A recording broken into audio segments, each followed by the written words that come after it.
To achieve anything, whether that's build some muscle, lose some body fat, you must first believe it's possible and even likely.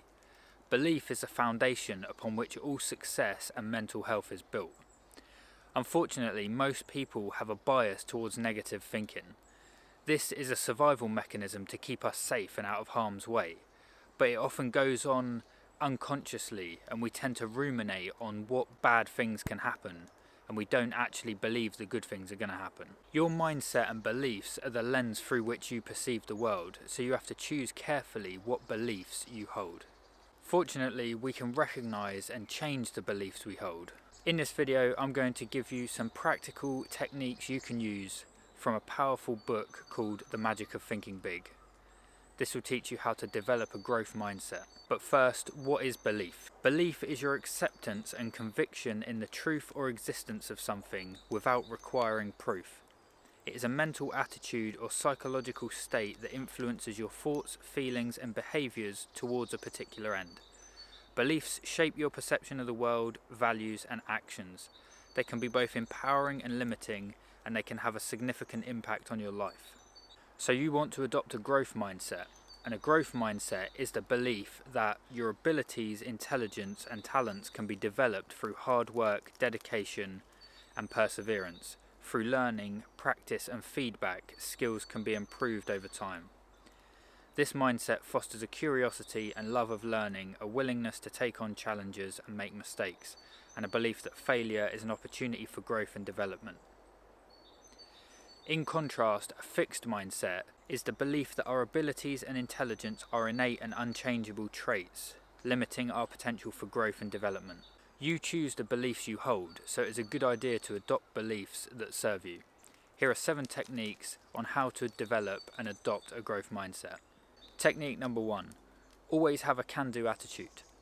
So you probably know these 2 types of people. The first type of person, when faced with a challenge, it doesn't seem to stress them out at all or cause any problem. They just see solutions to the problem and move forward.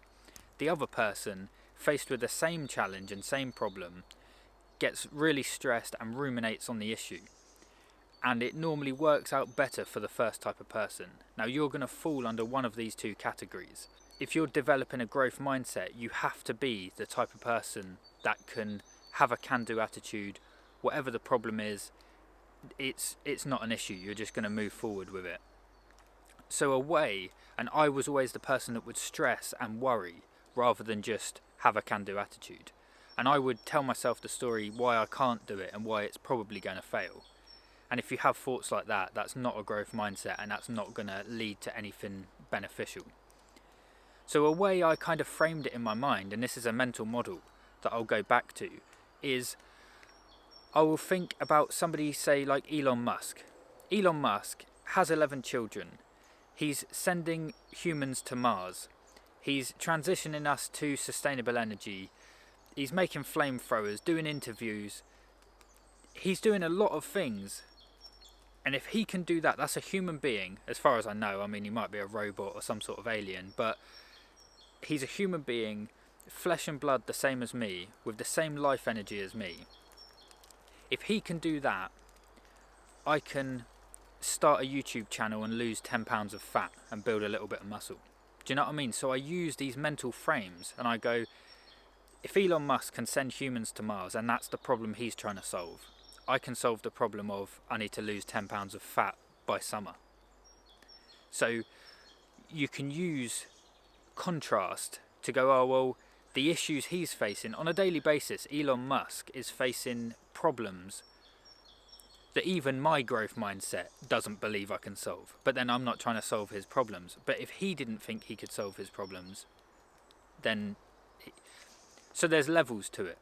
And when you put it into perspective, the problems you're trying to solve at your level compared to somebody else's, there's sort of no comparison. So you can use that as a frame of reference. The other thing is, you want to have positive role models, and you can do that with people like Elon Musk, or it's easier if you do it with people that you personally know in your life. And I'll do this. My brother and my friend Tony are both very good at this. They don't stress about anything. Problems aren't problems, they just think of solutions. And my brother's just so chill, he can find the good side of anything. Crash his car, not a problem. And the way you do this is, you know, some people say, what would Jesus do? I just think, in a given situation, what would Tony do? Or what would Jake do? Because what you would naturally do, you can't trust it. You can't go by what you would do, because what you would do is stress about it, and that's not going to solve the problem at all. So always have a can-do attitude. To do that, you think of people that are solving way bigger problems than you are, and think, well, if they can do that, I can lose 10 pounds of body fat. And then you use positive role models you rely on their mindset, essentially. You're hijacking their mindset. So you get a problem that you're facing and you think, oh, what would Tony do in this situation? Because what I would do is not going to be beneficial. It would be my old mindset, because you're trying to change, aren't you, from your old fixed mindset to a growth mindset. So you have to start embodying the actions that somebody with a growth mindset has. Technique number 2, refuse to worry. So if you think, when did worrying about anything ever improve the situation in your life? It's a waste of energy and it doesn't benefit the situation at all. And a lot of people do this with health. I know I do.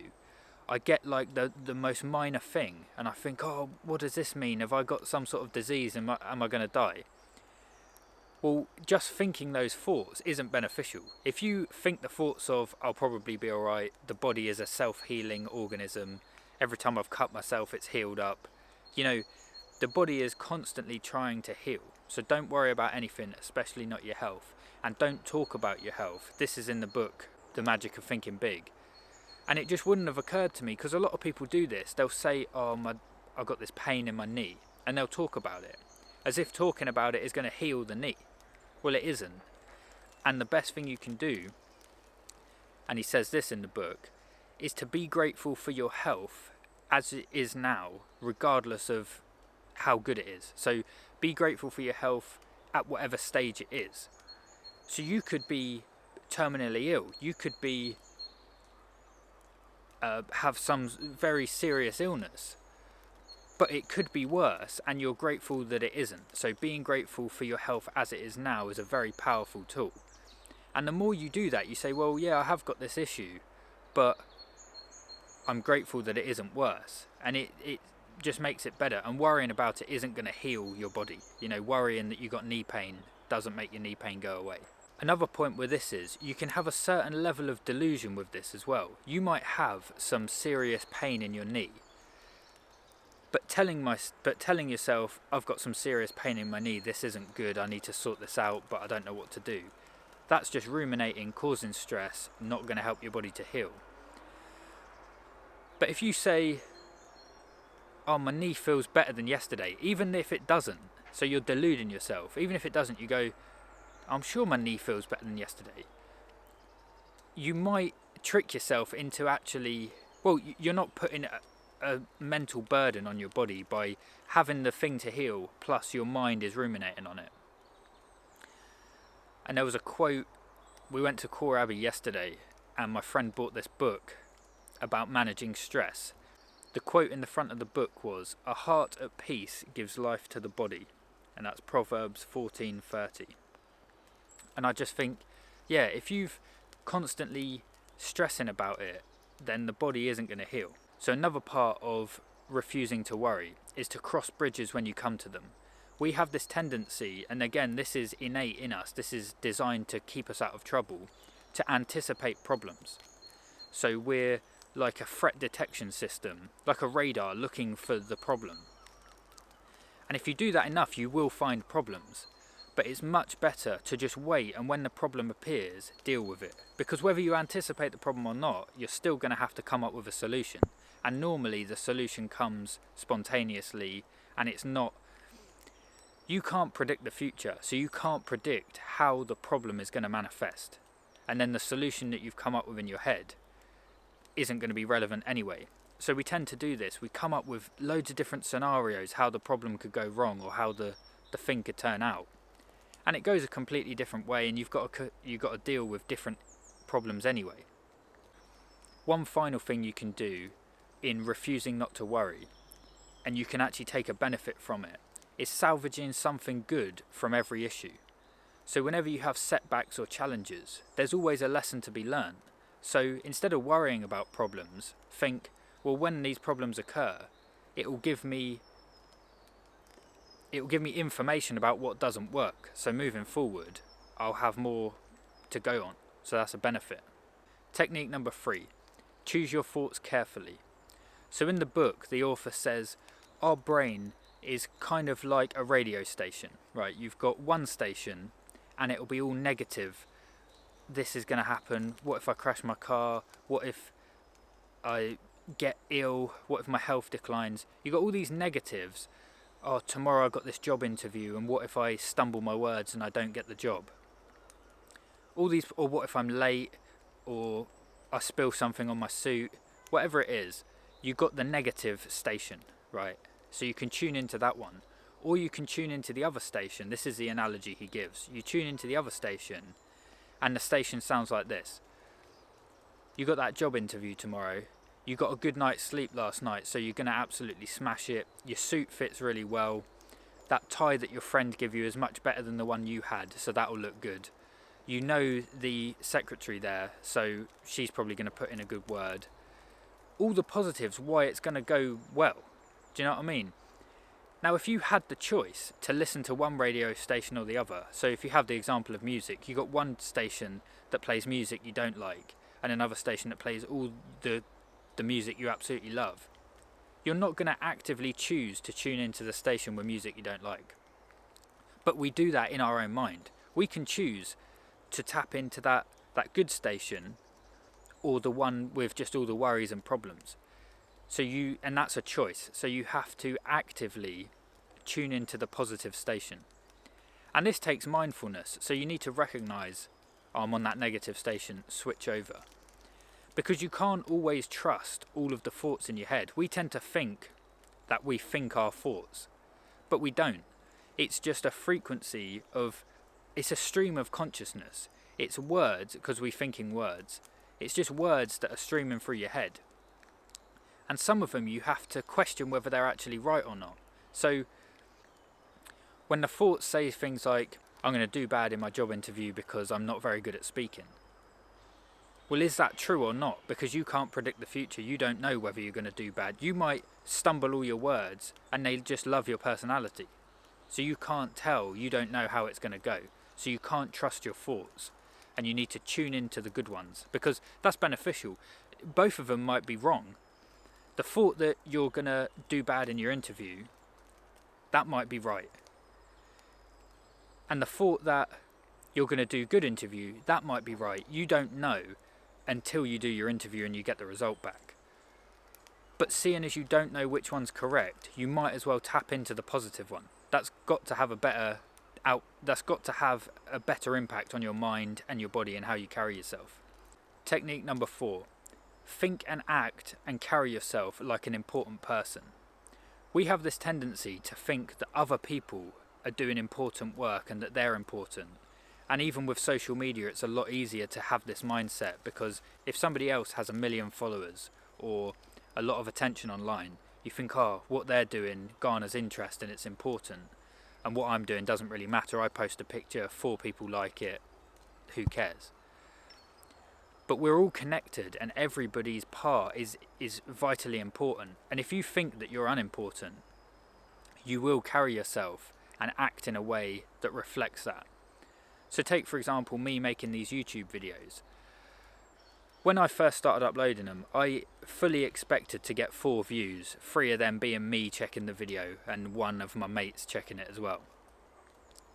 And I uploaded a video about relationships, right? Something I was going through and something I know is very hard for other men. It got 800 views, which is decent. That's a lot more than I expected to get. And 2 men commented saying, this is exactly what I needed to see at the right time. I'm going through this and this will help me. That's very important. Do you know what I mean? But if I'd have uploaded the video and recorded the video in a way that I thought, this isn't very important, I don't have many subscribers, I don't really have much reach. But I didn't. I knew what I'm going through is difficult. Other men are going through it, and it's important that I make this video. And if the right people see it, then that's a good thing. And it was important that I did that. But even if you're just trying to lose 10 pounds of body fat for summer, right, you can't have the mindset of, well, this is unimportant, who cares? It is vitally important, because if you lose that 10 pounds, you might carry yourself, well, you will carry yourself more confidently, you'll interact with people better, you'll have better relationships, some relationships that you wouldn't have had otherwise. People will respond to you differently. And someone might say, oh, I've noticed you've lost weight, how did you do it? I've been trying for years. And then you impact their life. And that's very important. So you have to carry yourself and think and act like an important person. Technique number 5, have goals. I'll keep this short and sweet because this one's very simple and straightforward. You need to have goals. If you want to get the benefits of a growth mindset, you need to be aiming to grow. Otherwise, if you don't have goals and you're just happy with where you're at in life, then you don't even need a growth mindset. So you've got to have goals. So you need to have goals that are very specific and time bound. You need to know when you're achieving these goals by. So we'll do other videos on how to set goals. Technique number 6, create a plan. So this follows on from the previous technique, which was to have goals. If you have goals, you need to create a plan to achieve them. Otherwise, you're just going to be a feather in the wind and wander around aimlessly. So when I spent a week learning to meditate with the Tibetan monks in Scotland in the UK, I learned that they would have a goal in mind, which was enlightenment through meditation.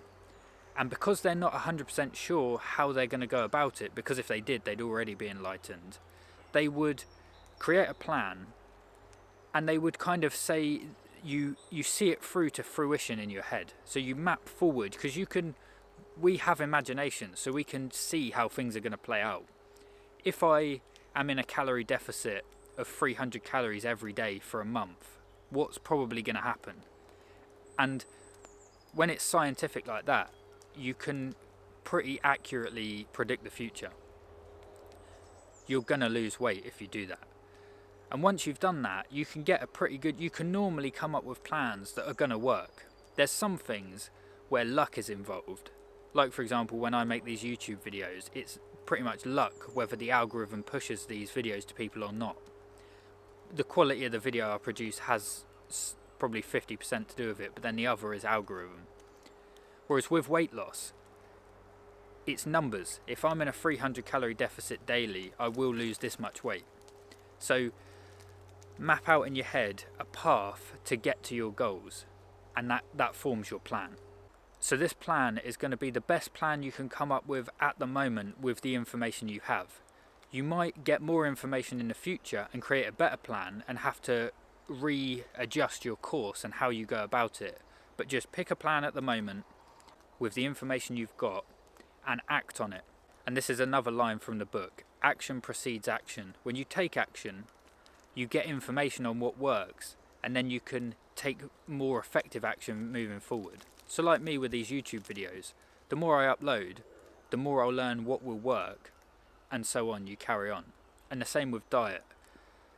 The more you do, say, a calorie deficit, the more you learn how you feel on a calorie deficit, and you'll work out techniques to help you. So whether that's eating meals that are high fat and high protein and low carbs, because it creates less hunger, and then, do you know what I mean? So you gain more knowledge as you go. Finally, technique number 7 is to brainwash yourself. So this is the opposite of the technique of refuse to worry, right? So this is kind of combating that. You do the opposite. You tell yourself, and again, this is tuning into that positive radio station of, oh, I look so much better now that I've lost. You lose 1 pound on a diet, right? You're not going to notice it. But you have lost 1 pound. So that's a tangible thing you can brainwash yourself with. So you look in the mirror and you go, oh yeah, I can really tell I'm 1 pound lighter. This has made such a difference. It hasn't. You won't notice it. But telling yourself that, where's the harm in it? And it's the opposite of worrying. Normally people on a diet will do this. They'll weigh themselves, all excited that they've lost 1 pound. Go look in the mirror and go, well, that's made no difference. How many pounds am I going to have to lose to actually see it? This is so hard. That was so much effort being in a calorie deficit. that's not going to help. That's not going to motivate you to wake up the next morning and go, right, 300 calorie deficit, this is going to be good because I'll lose another pound. No, you look in the mirror and you delude yourself by brainwashing yourself into thinking that that 1 pound has made all the difference. Oh, you can almost see your abs from that 1 pound fat loss. You can't. But, and my friend will do this, he'll just like, every 5 seconds he's doing a bicep pose. And it's like, when we eat meals, this is another one, right? And I have to learn this from him. And again, it's good if you've got a positive role model that will help you instill this mindset. But when we go and eat a meal, because I've always struggled with being overweight, so I'm sort of worried about putting on weight. And he's the opposite. He struggles to gain weight. So, and our mindset is quite interesting. So when we eat the meal, I'm sat there thinking, oh, I'm gonna put on weight. Tomorrow I'm gonna feel fat and I'm gonna lose the abs. But he sits there, eats the meal, and he's like, the food, the calories in this meal are going right there because he wants to build bigger muscles. So he's like pointing to his biceps like, yeah, that food's going right there, boys. Whereas I'm thinking, oh, it's going straight to my belly, I'm going to get fat. Whereas if I had his mindset and I thought, because we normally eat that nice meal after a workout, and I think, well, I've just done a workout and now I'm eating food which is fuel for muscle, and I'm thinking, yeah, that's going to go right in the muscle. That's a better mindset than thinking that's going to make me fat. So in that way, you're kind of speaking it into existence, and that is a form of manifestation. But when you use the word manifestation, it's quite spiritual, and I don't think there's anything spiritual about manifestation. When you create a plan and speak something into existence and take the actions that are required for that to happen, that you haven't manifested it, you've just created a plan and executed it. So I hope that helps to get you to assess whether you've got a fixed or a growth mindset, and to really think and analyse whether the thoughts you hold and believe are benefiting you. In tomorrow's video, we're going to talk about how to improve your health by getting used to being uncomfortable, and why that is a valuable mindset shift.